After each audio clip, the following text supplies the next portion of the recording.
you can just die. After the two of them finished their usual, friendly, greetings, Obana stopped talking. He glanced at Giyu who was sitting in the corner and glared at him. This guy still has that sad expression on his face, so annoying, tisk.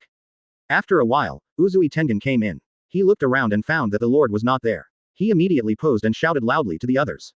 Dear colleagues, your magnificent comrades have arrived. After the glittering entrance, the addition of Huali elevated the atmosphere of the chat to a higher level, becoming a real atmosphere activator. Now, all the people who are going to be promoted to pillars are here. Among them, Uzui Tengen and Kocho Kanae had only passed the final selection a few months ago, but they met the lower moon and successfully beheaded it. Advertisement. Sometimes, luck is also important for swordsmen who pursue different goals. As for the one with the worst luck, it is Kamiyama. In more than a year, he has only encountered one former lower moon, and even the lower second was killed recently. About half an hour after everyone gathered, Himahimak and Rangoku Shinjiro followed the Lord back to the mansion. The Zuhei meeting officially began. The theme of this meeting is the promotion of the pillars and the initial upper rank of 100 eyes. Ubuyashiki Kagaya was wearing a white kimono and sitting upright opposite everyone. The sunlight shone from his back, giving his entire body a light golden hue. His healing voice flows out with the warm sunshine, like gurgling water, refreshing the heart. Everyone, there are two themes for this time. One is promotion and the other is upper 100 eyes. Then let's start with promotion. Although the Lord spoke in a calm tone, no one noticed that his hands were shaking. He was very happy and extremely excited. The Demon Slayer Corps will suddenly have 6 more pillar-level swordsmen, which is more than the number of his father's generation at its peak. The lowest point is over, a new era is about to begin, and he holds the key to the new era. Everyone, I'll start in order. Kanae. Kagaya looked at her, and she stood up, smiled and nodded. My lord, I'm here. Kocho Kanae, a doctor in the medical department, beheaded a lower moon 5 days ago and qualified for promotion to a pillar. After saying that, he looked at the 2 current pillars and asked, do you have any objections? That's amazing. Wei, I agree. Namo Amitabha. Kagaya nodded and continued, congratulations to Kanae for her promotion to the rank of flower pillar.